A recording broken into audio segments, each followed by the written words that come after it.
The radio crackled to life with the familiar cadence of air traffic control. Tower, RH-451, takeoff roll. Runway 30, throttle set. Airspeed alive! The engines hummed and built into a steady, powerful roar as the heavy transport gathered speed. From inside the flight deck, the atmosphere was businesslike and focused.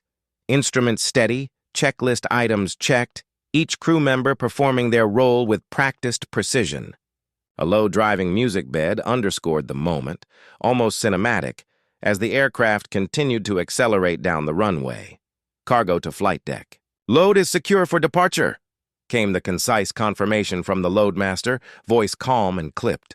The pilot's hand eased the yoke back, and the nose climbed perceptibly. Rotate, came the call, followed quickly by positive. The landing gear retracted into the belly with the hydraulic thump that every heavy-lift crew knows by heart. Right, gear up, the pilot confirmed. And the aircraft settled into its initial climb away from the airfield. Readouts updated. RH-451, leaving 30,000, the flight deck intoned as flight levels were negotiated. The climb continued until the jet leveled. Climbing flight level 052. The autopilot engaged smoothly. Autopilot engaged. On course for IP Bravio. Roger. The route was locked. The flight management system humming quietly in the background like a second brain. At 5,000 feet, the mood shifted from methodical flying to mission rhythm. Climbing to 5,000 feet. Okay, let's rig the extraction line, the loadmaster directed, shifting the operation from navigation to payload procedures. The flight deck acknowledged the update and monitored aircraft parameters closely, while the load crew moved with practiced urgency down in the cargo bay. Every motion below deck mattered. The loadmaster's voice, calm, controlled, kept the tempo steady. Check the cleave on the flight deck to load.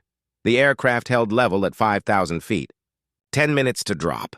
The clock in the cockpit became an unseen metronome. 10 minutes, then 1 minute, and finally the critical countdown. Load copies. 10 minutes, the flight deck repeated, confirming times and positions. The crew ran the pre-drop checklist aloud. Flaps set, airspeed checked. Flap set check, airspeed. 135 knots, check. Each confirmation was a small guarantee that the choreography below and behind the aircraft was lining up to execute precisely. The final minute approached. 1-minute warnings echoed through headsets and down into the cargo bay. The loadmaster's voice rose slightly in authority. 1 minute! The signal for final preparations. Outside, the world below drifted away in a tranquil tableau of cloud and terrain. Inside, everyone was sharply present. The extraction system was armed. The platform unlocked. Pallets were checked and double-checked. Shackle points verified. The ramp and paratroop doors were poised for command. Loadmasters authorized, came the order. The mechanical weight of the ramp responded. Metallic clanks, the perceivable opening of heavy mechanisms, opening the ramp and door. Then, confirmation. Roger, opening ramp door. A hush fell for a second as the cargo bay became intimate with the sky, a yawning aperture to the earth below. The voice over the comms announced the obvious and the extraordinary at once. Ramp open, 5,000 feet in the air. 1 minute. 30 seconds. The countdown shortened. Inside the bay, the cargo crew braced, straps were tensioned, and the extraction harness was monitored. Stand by for green light, the loadmaster ordered. The green annunciator finally ignited like a calm green signal glow in a theater. Green light, green light, green light. It was the gateway to action, the word that transforms planning into kinetic reality. The load released, and the air erupted in a controlled burst of sound as the extraction chute snapped taut and began pulling the heavy pallet toward the open ramp. What followed was a ballet of physics and training.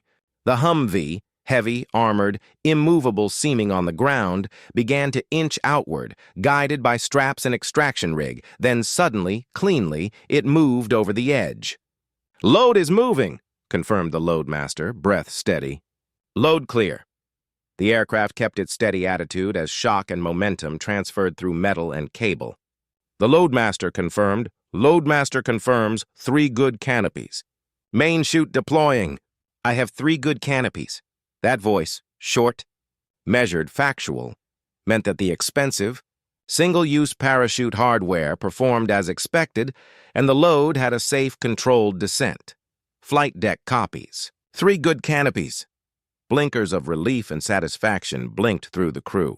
The ramp began its cycle to close. Request to close the ramp. The reply, crisp. Roger. Load. Close the ramp. Flight control adjusted trim to compensate for the sudden shift in center of gravity as tons of mass left the aircraft's hold. The pilot's small compensations were invisible to passengers, but critical to the aircraft's handling. Radios hummed while the ground lead monitored the approaching live scene below. Payload approaching touchdown. Stand by for recovery. Then the contact, the dull thud of heavy rubber or metal against earth. Impact. Humvee lands on the drop zone. There was immediate radio brevity. Then the green for the ground team. Payload is on the ground. Recovery team, you are clear to move in. The accomplishment of the drop was a collective exhale. Reach 451, drop complete. Missions like these are a concatenation of many minute validations. This one had executed in sequence. The crew requested vectors for a return to the initial point for a second pass, this time a personnel drop. They were cleared. Inboard, a different rhythm took hold. 10 minutes to prepare again. This will be personnel 10 minutes out. Load copies. 10 minutes. Paratroopers checked gear, adjusted harnesses, pulled canopy risers tight, breathed, and recentered their focus. The flight vectored itself back onto the IP, the ingress point, and established the course and speed needed to meet the drop zone precisely. Again, the loadmasters ran through the door arming and door status checks. Paratroop doors are armed and ready for opening on your command. The crew on deck acknowledged readiness. Roger. Stand by for doors. The engine tone and wind noise crescendoed as the moment built.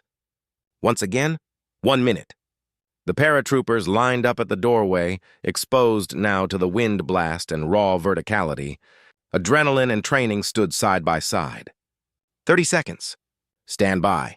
Then the moment came. Green light. With that concise confirmation came a cascade of motion. Paratrooper jump begins. The first of the jumpers stepped out into open air. A human arrow leaving the aircraft in a practiced sequence, followed by others in quick succession. Jumpers away, the flight deck announced. The bay doors were closed behind them.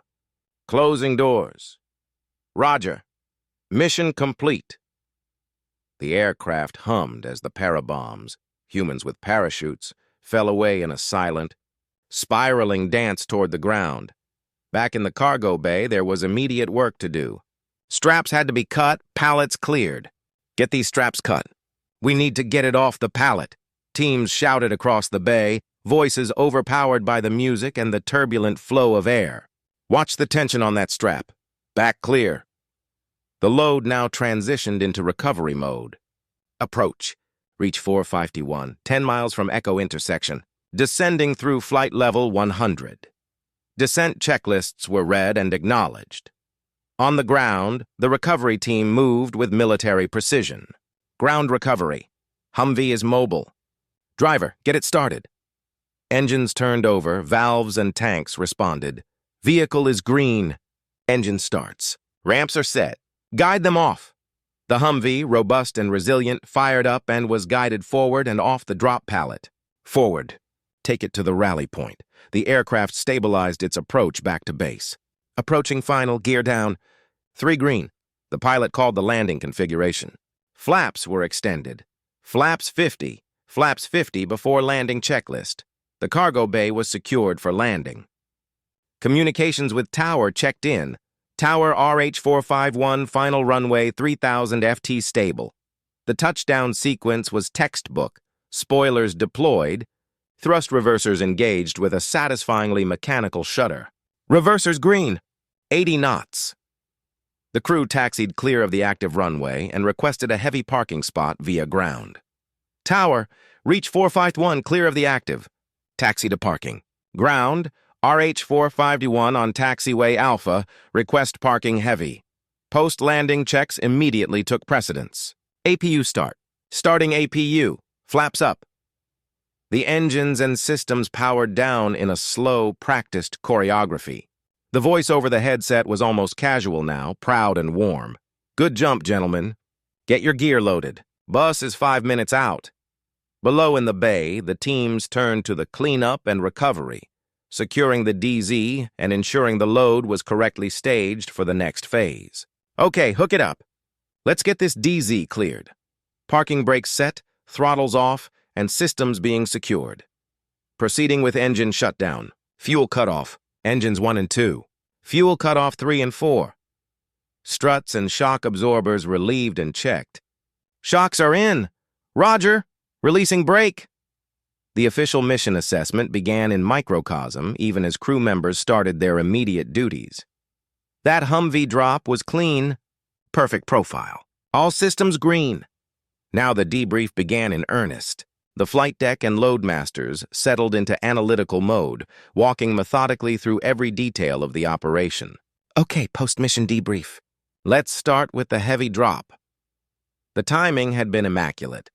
The extraction system performed as DE.